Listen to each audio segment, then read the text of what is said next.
Welcome to another edition of Pick the Flick at TripleU FM. This is Raul and I'll be your DJ for the next hour as I do every week here.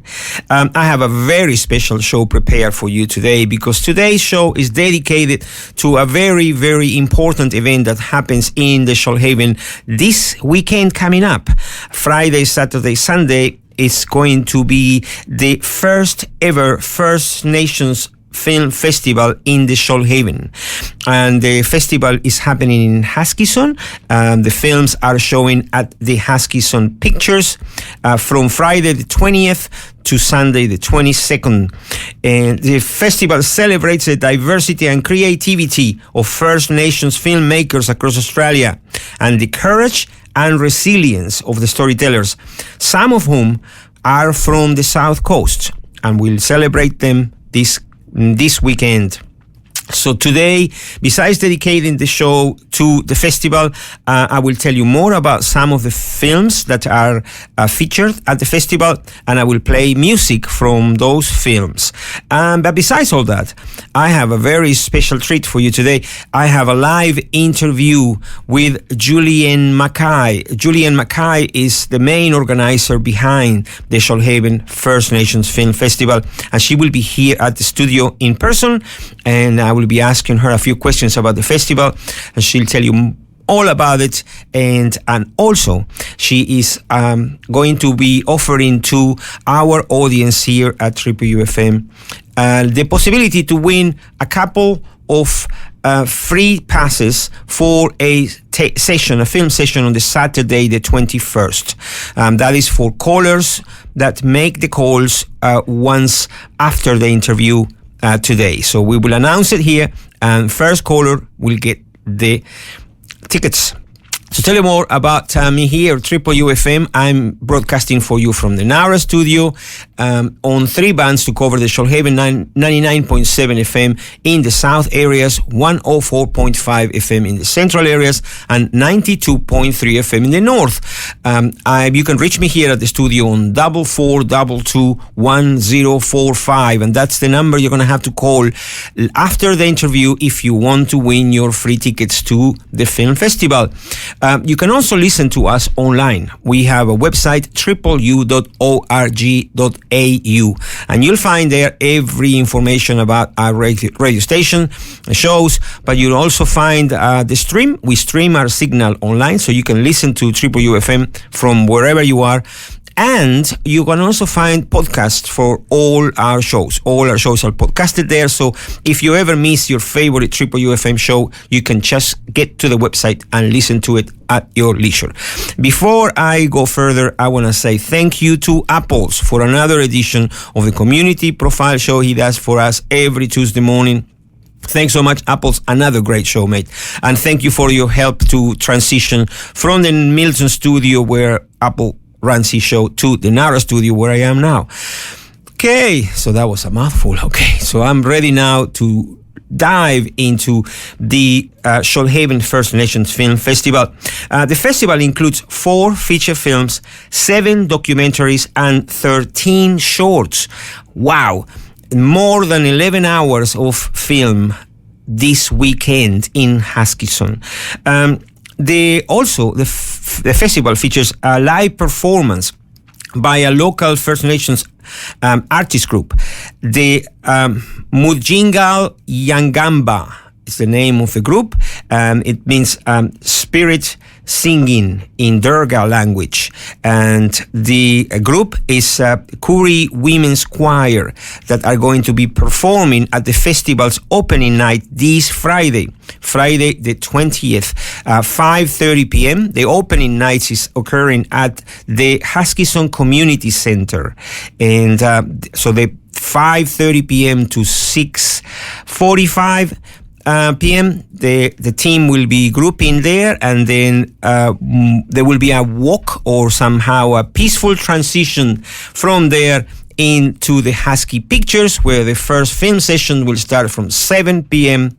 on Friday. So I have the greatest pleasure of walking right into the studio now, Julienne McKay. Thank you so much, Julienne, for coming today. I will help you up, set you up in a second. And what I'm going to do now is I'm going to dive into the first film that I'm featuring today and the first song. And then while the song plays, we can do all the setting up. The first film that I have for you today from the festival is titled My Survival as an Aboriginal, and it was released in 1978. This film is going to feature on the festival on Sunday late morning session at 11 a.m.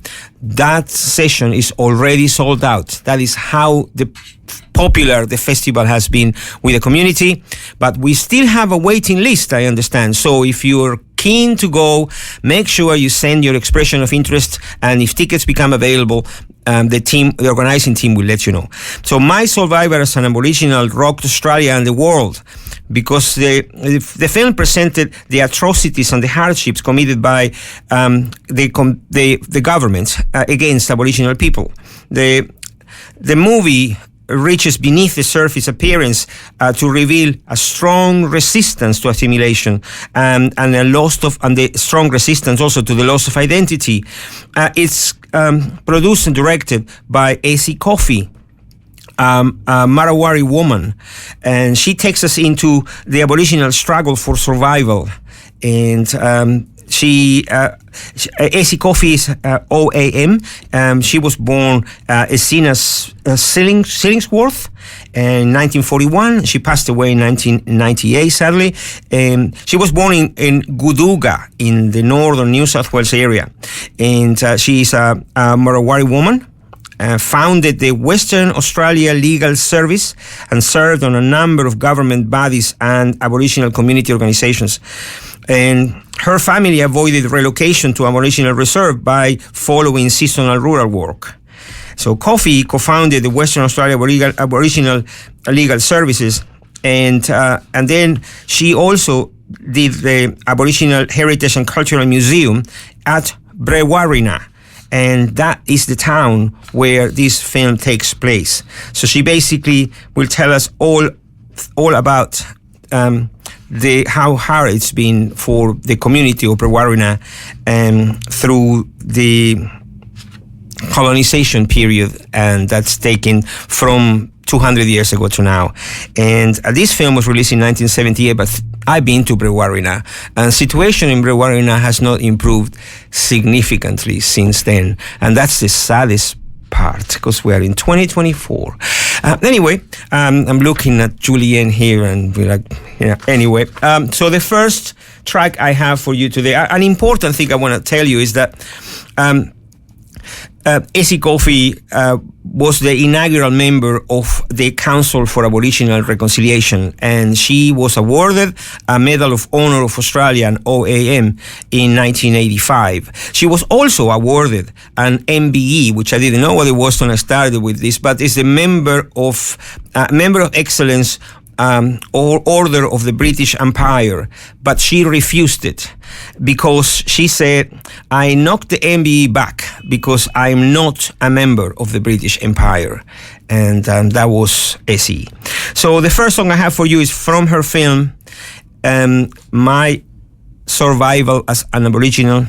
The song's title is They Say It's a Crime, and is performed by Dougie Young, and is featured in the film. So I'm going to play that for you now, where Julienne and I get everything ready here.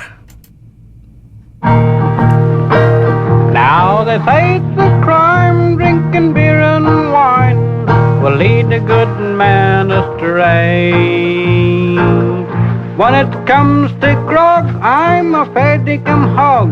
I guess I was born that way. But I'll drink and roam till the cows come home if it will give my poor ideas. I don't care who knows I work for my dough and I'll spend it as I please. I was cutting a rug, they threw me in the jug as the magistrate looked down. He said, youngie Doug, you're a wine-loving mug and you're a menace to the town. He said, I'll put you away in a cell you will stay until you learn some sense. Well, he cursed and cried, said my doggone hide wasn't worth 18 pence.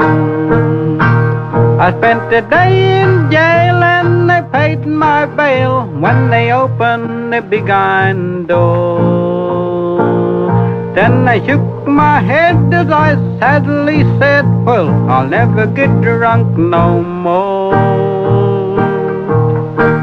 Then I made a vow I'd give it up somehow, but as I strolled down the lane, I met a friend of mine who had a flagon of wine, so we turned it on again.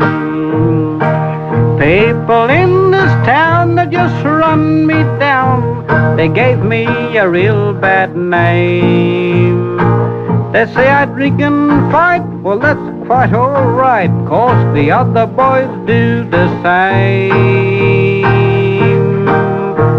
Now after I'm dead, they're gonna hang their heads and say I wasn't such a bad guy. They'll be feeling sad, well I'm gonna get mad if they gather round my grave and cry. 'Cause they say it's a crime, drinking beer and wine will lead a good man astray. When it comes to grog, I'm a fettigum hog. Well, I guess I was born that way. But I'll drink and roam till the cows come home if it will give my poor heart ease. I don't care who knows, I work for my dough and I'll spend it as I please. My name is Youngie Doug, I'm gonna cut a rug until the day I die.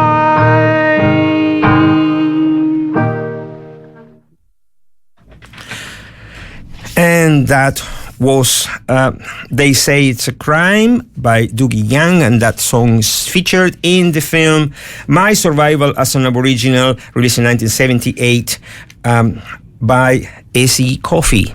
And now we have everything ready. I have here Julienne McKay here with me, and Julienne will have a little additional information that she'd like to share about the film, about Essie Coffey's film. Hello, Julienne, how are you? I'm very well, thanks, Raul, and I'm delighted to be here with you so that together we can talk about the Shoalhaven First Nations Film Festival. What I wanted to just add to your comment about members of Essie's family joining us, we were actually very fortunate in making contact with Ruby Coffey fairly early on in the piece as we were organising the festival, and she was very keen to be able to participate, to come here. And so Ruby and her sister Lorraine, two of Essie's children, plus fantastically 2 of Essie's great-grandsons will be joining us. And why that's particularly exciting is because in Essie's film, as I hope many of you will see at the festival, while she's drawing attention to the difficult conditions under which Aboriginal people were living, particularly up there in the northwest of New South Wales, she tells that story with great hope because she wanted to pass on her knowledge about culture and language, belonging to community, about fitting in to her children and her grandchildren. And so I can just imagine how she'd feel if she knew that her great-grandsons were going to be sitting with an audience of Indigenous and non-Indigenous people watching that film that she made so carefully so long ago. That's wonderful. That's wonderful. Thanks so much, Julienne. Welcome to the show, and we'll be exchanging a lot of information. I'm looking forward to you telling me a lot more about the festival and about the films as we are going through them with music. But also, first question probably I'd like to ask you is. I've told already the audience about when the film is on and the Husky and the opening night at the community center. And can you tell us a little bit more about the film sessions and the themes? Sure. The overall theme came out of the debate, as you will all know, some of it less accurate, some less satisfying aspects of that debate than others. So what we wanted to do with this film festival was to celebrate the creativity and the diversity of First Nations filmmakers. And as we were thinking about the program and how we would put it together, I must say, for one, I was absolutely delighted to find that there was a real treasure trove of material as First Nations filmmakers and First Nations storytellers over many, many decades have used film as a way to amplify their voices. So in a sense, that's what we're doing with the festival. So it's a theme, as I say, of celebrating creativity and diversity, and then each session is based around a theme that draws that out or contributes to that. Thank you so much for that, Julienne. That's a wonderful explanation of what's behind the mechanics behind coming up with the festival. The next track I have to play is from the film Spear, released in 2015, and I understand Spear is from the Stephen Page, and could you tell us a little bit about the film? Yes, it's actually it's Stephen Page's debut as a filmmaker. We all recognise him as an extremely creative artistic director of the wonderful Bangarra dance company. But in Spear, Stephen again decided in this context of trying to get a broader audience, an Indigenous and a non-Indigenous audience for the work that was being produced. And his brother, David Page, composed the music for this. So, as is much of the history of Bangarra Dance Company, it is the history of the collaboration of the Page brothers. It's set in part in the fabulous scenery up in the northwest of Western Australia, and there are other scenes set in the very gritty urban streets of Sydney. And it's the context of the theme of the session in which Spear is being performed is coming of age between two worlds. So this is a stunning dance work as a young Aboriginal man tries to understand what it means to be a man with ancient traditions in a modern, not always friendly world. And I think it's a superb, it's a superb work of art. And I hope, again, when you see it, you agree it also translated extremely well into a superb piece of film. Thank you so much for that, Julienne. The track that I have to play for our audience from that film, it's the Bangarra dance song. It's described that way, and it's only on the track. And it's by David Page, a brother of Stephen Page, that has been, I think, he's worked with the choreographies and the dancing on the film. Another important maybe comment on the film is the film was selected as a winner of the UNESCO award. It got a special mention in the 2016 Asia Pacific Screen Awards as well. So it's getting a great films on this festival. Thank you so much for the amazing selection, Julienne, that you have for us. I will play the track from David Page now, and then we'll continue. It's a short track, really.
Wow.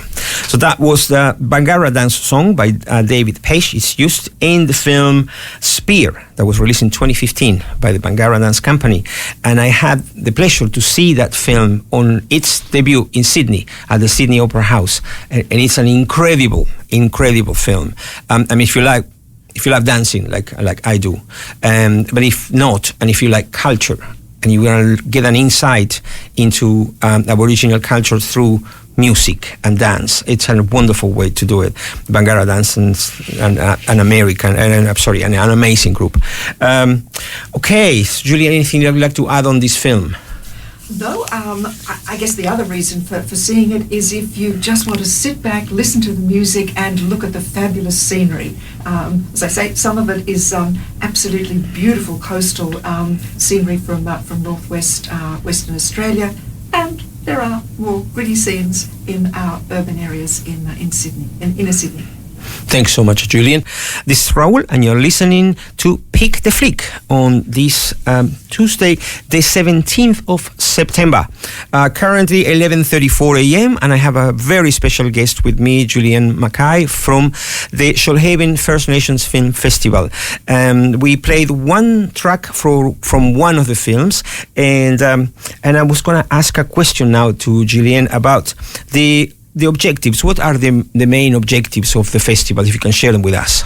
Indeed. There are a number of objectives. The first one is, as I mentioned earlier, that we really wanted to be able to showcase the diversity and the creativity of Aboriginal filmmakers over many decades. We weren't seeking to put together a festival of blockbusters, but we were seeking to put together a festival that told the story of the way in which film had been used to amplify those voices. And that then sort of leads naturally, if you like, into the second objective, which is to bring together Indigenous and non-Indigenous audiences to see through film, which can be sometimes confronting, always, I hope, thought-provoking, again, always, I hope, entertaining at one level or another, and always easily accessible, that we could contribute to greater understanding across communities of the contribution that First Nations Australians have made to modern Australia, but also to increase all our understanding of the links to community, to language, to culture, to every aspect of living, and even aspects of what it's like to be a First Nations person in a workplace in 2024 in Australia, what it's like to be a member of friendship groups in 2024 Australia. And then our third objective in this context was to see what we could then do to support local young Indigenous students who were interested in storytelling and interested possibly in telling those stories through film. What we wanted to be able to do coming out of the festival was to support those students to create, if you like, or to help support another generation of Indigenous filmmakers. We can see through the films that we are showing in the festival the way in which each generation has, if you like, supported, engendered the talent of the next generation, and anything that we can do here in the Shoalhaven to contribute to that, I think would be very worthwhile and would be a fantastic outcome. Wow, what a wonderful set of objectives for the festival. Thank you so much for sharing that with us, Julian.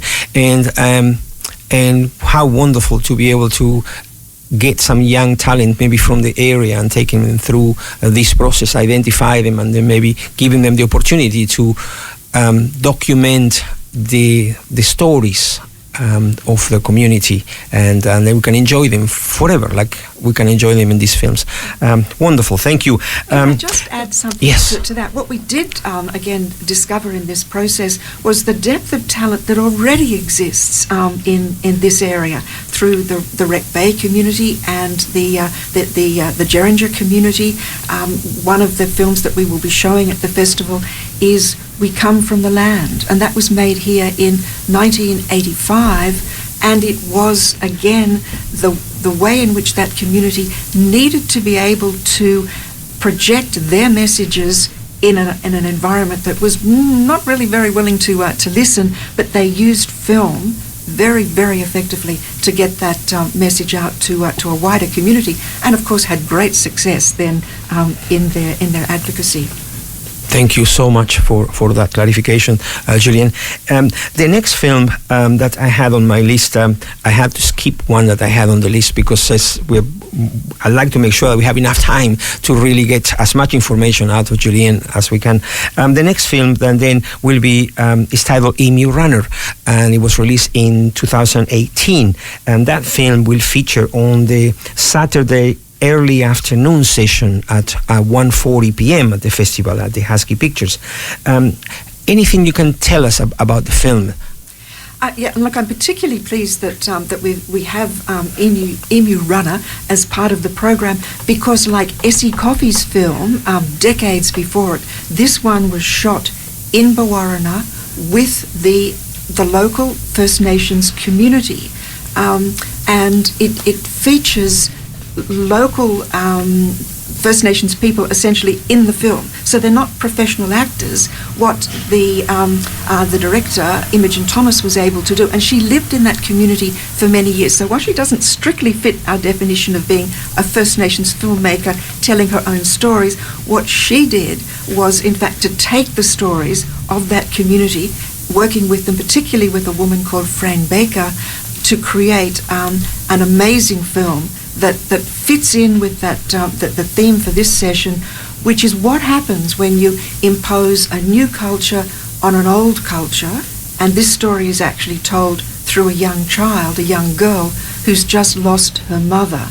And so it's the way in which she deals with her grief and her loss when she's caught between two worlds. Wow. Well, I have not seen that one, so I'm really looking forward to see Emu Runner. I have a track to play for our audience from Emu Runner. The title is Run Like the Wind, and it's by Glenn Scuthorpe, and is featured in the film. So I'm going to play that one for our audience now.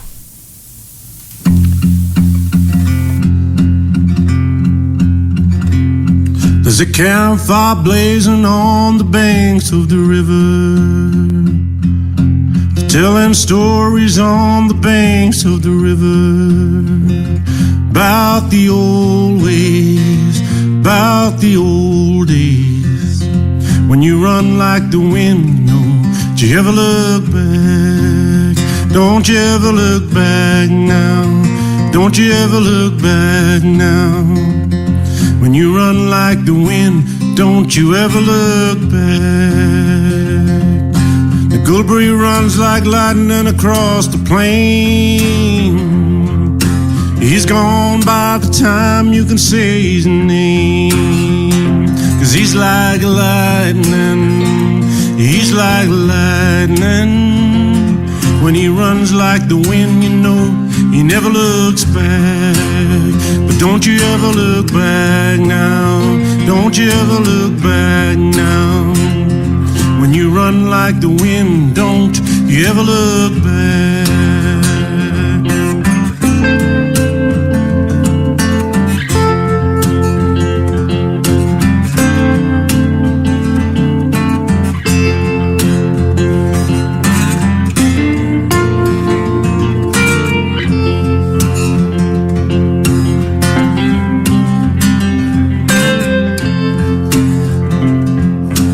She's running wild through a grassy field, with country on the feet always feels so real. 'Cause she likes the old ways, all of the stories. When she runs like the wind, you know she never looks back. Don't you ever look back now, don't you ever look back now. When you run like the wind, don't you ever look back. Don't you ever look back, child, don't you ever look back now. When you listen to the wind, don't you ever look back.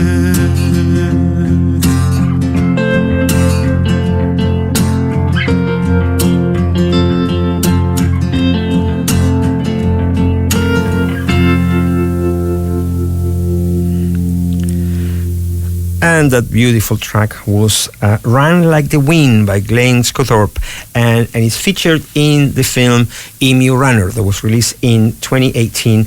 That was directed by Imogen Thomas, and we just talked about it with Julienne, my guest here.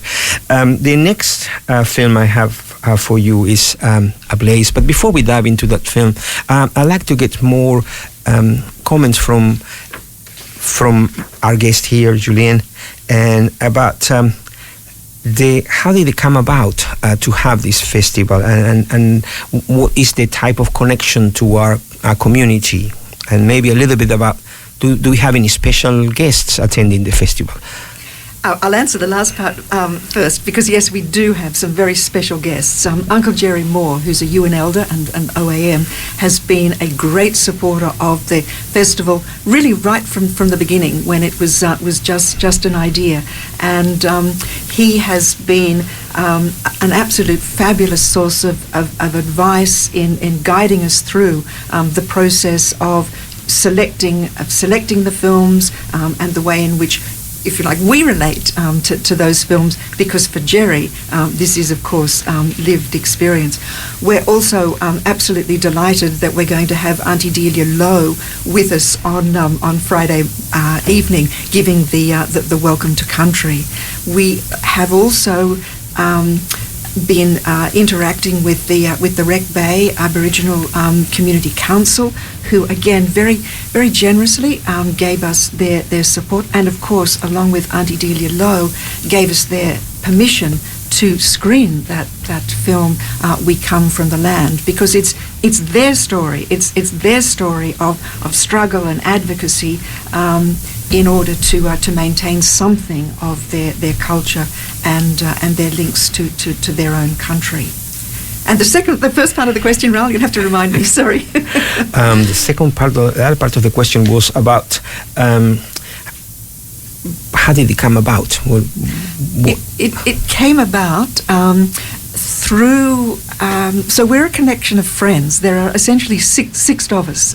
Somebody asked me last night if we had a name and had we formed a committee, and it really took me a bit by surprise, because I said, well, no, actually we're six friends, and we came together. So Raul and I know each other through bushwalking. But what we did want to do together as a group of friends was coming out of that acrimonious at times debate surrounding the voice and the referendum, was to see what we could do to contribute to the process of truth-telling, and through truth-telling, reconciliation.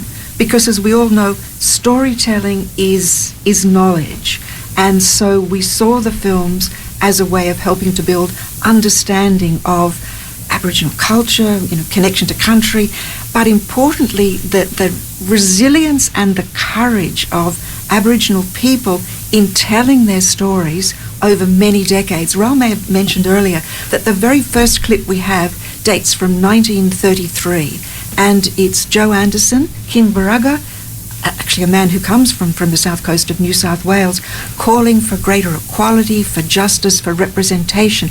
90 years later, that's exactly what The Voice was calling for.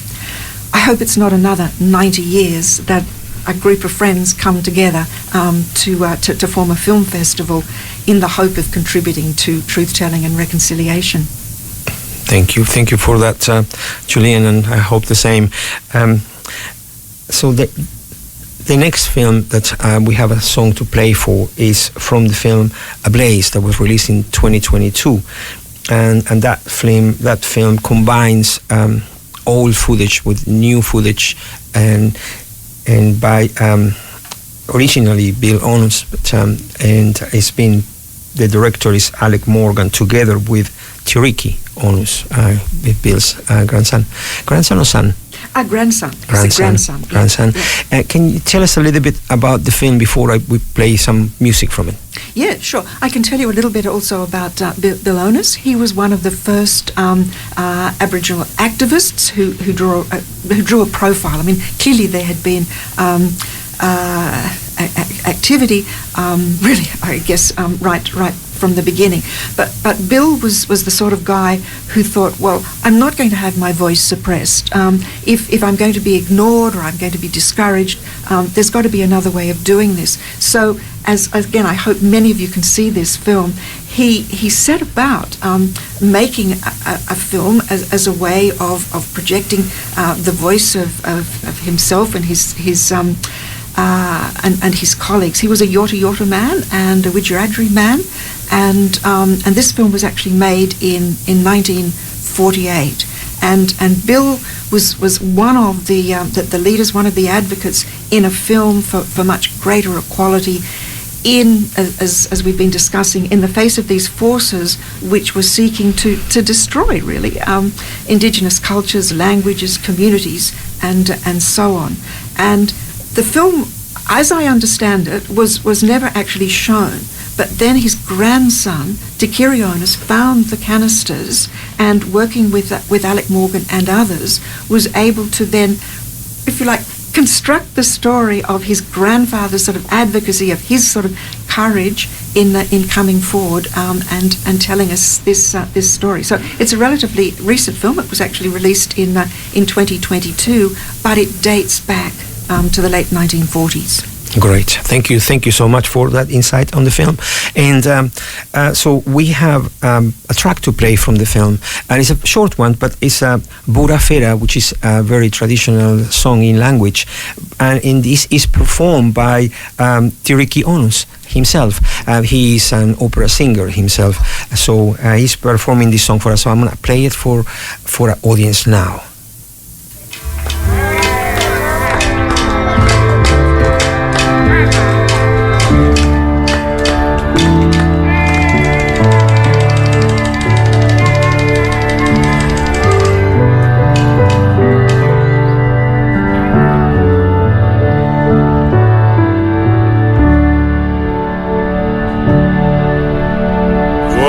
Moses ninyin wala ya pune poch ngara bora fera yumanayala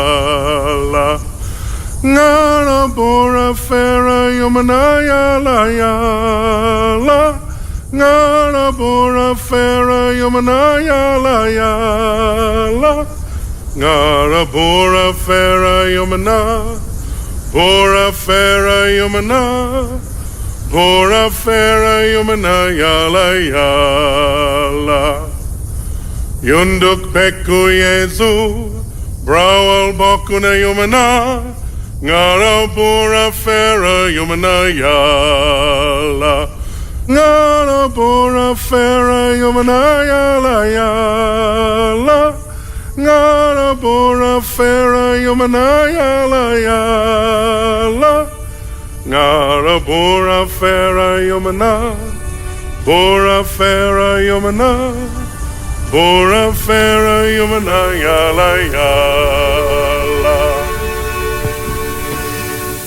Wow, that was beautiful. That was Bura Fera by Tiriki Onus himself, and he is one of the directors of the film Ablaze that Julienne just told us all about it. You're listening to Pick the Flick, and this is Raul, and I have a special guest with me, Julienne McKay. Julienne is telling us all about the Shoalhaven First Nations Film Festival that is happening in this coming weekend, 20th, 21st and 22nd of September. And thanks so much for taking the time to be here with us today, Julienne. Before we dive into the next song and the next film that I have a song for, I understand a big contribution to the festival comes from this, amazing film making or short making organization, Australia Flicker Fest. Can you tell us about Flicker Fest and the participation in the festival? Yes, I can. We were very lucky, fairly early on in the piece, to make contact with Flickerfest. I'd have to acknowledge here it was a contact that was given by the wonderful Peter Cotter at Husky Pictures, and we started working together.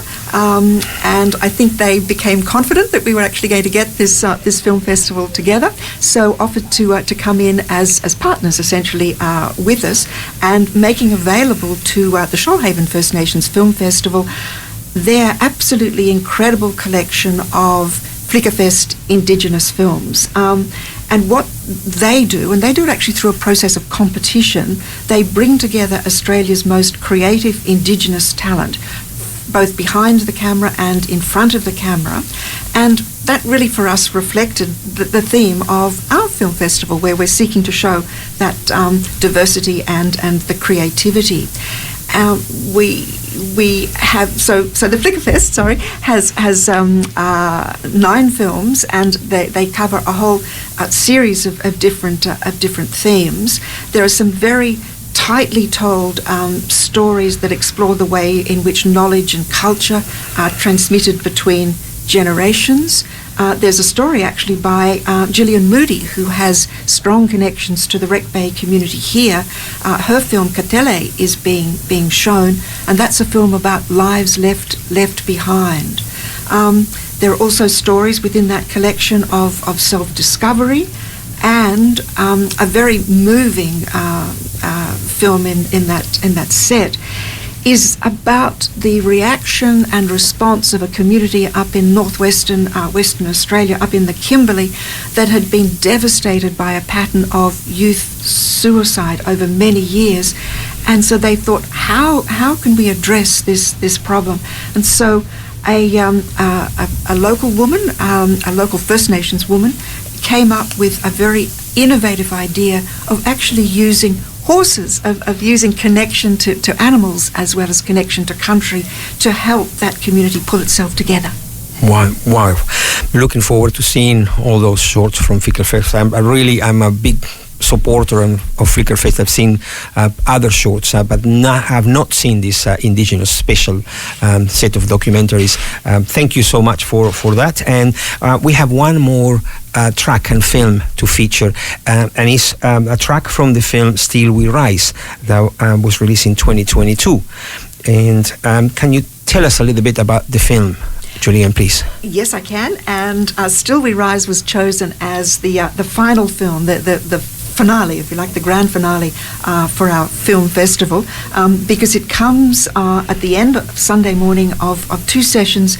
The first one that deals with Aboriginal activism, which, as I probably said, was first captured on film way back in 1933, and that's then followed by a series of films which tell the stories of local communities from directly here on the south coast, stretching from Wreck Bay up to the Illawarra.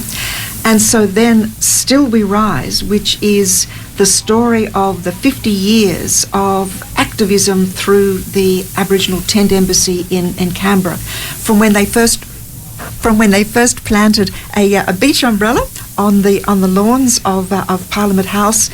At that stage, many of you will remember, if you're roughly my age, the publicity that attracted. But again, through a lot of opposition, a lot of difficulties over many years, they sustained, they showed their resilience and their courage, and the film captures that. And it seemed to me that it was an absolutely perfect way of finishing our festival on that note of, well, still we rise. Hopefully it's still we rise together. Thanks so much for that, Julienne. I have a track from the film Still We Rise. The title of the track is Milkumana, and it's performed by King Stingray. And I'm going to play that, but we probably are going to have to cut it in the middle, so we can tell us a little bit more about how to get tickets, of the festival. So let's do that, and then we stop it.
down by the fire.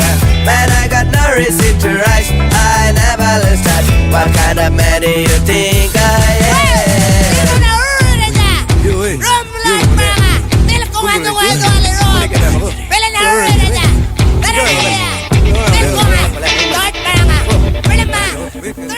And I'm very sorry to have to stop abruptly that wonderful song. That was Milkumana by King Stingray, and it's featured in the film Still We Rise, and that was directed by John Harvey. And we need to wrap up because it's already time for the next show here at TripleU FM. I want to give thanks to Julienne McKay for being here and for bringing this amazing festival to the Shoalhaven for us. Julienne, how can we get tickets, and is there anything else that you want to share with our audience? Well, thanks to the great skills of Raul, you can book via Try Booking. But so if you Google SFNFF. Shoalhaven First Nations Film Festival. It will take you to the program and take you to the website, and from there you'll be able to see how to book tickets online. A small number of tickets are available through Husky Pictures.